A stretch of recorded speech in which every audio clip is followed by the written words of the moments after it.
Hello everybody, welcome to our channel our health and wellness. So today we are going to discuss about life processes.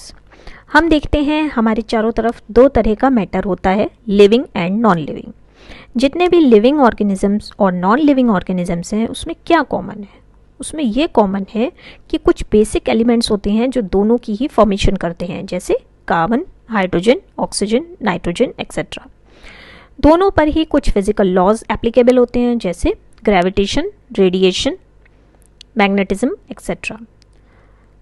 अब हमारे पास कुछ criterias ऐसे होते हैं कि हम एक लिविंग ऑर्गेनिज्म को नॉन लिविंग ऑब्जेक्ट से डिस्टिंग्विश कर सकते हैं.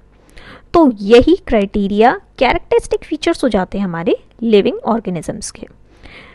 हमने पढ़ा है कि जितने भी लिविंग ऑर्गेनिजम्स हैं they are made up of tiny structural and functional units of life.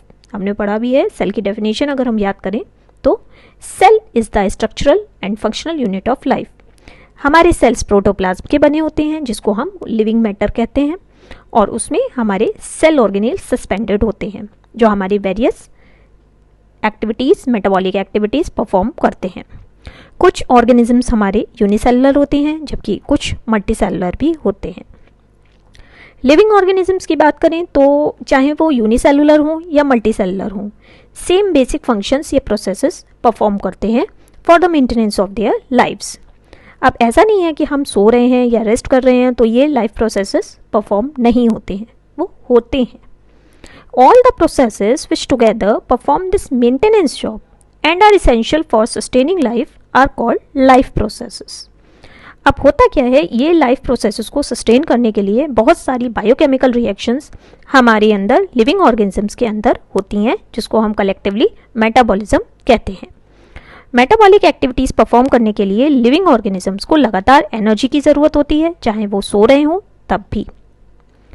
Living beings अपनी एनर्जी फूड से लेते हैं.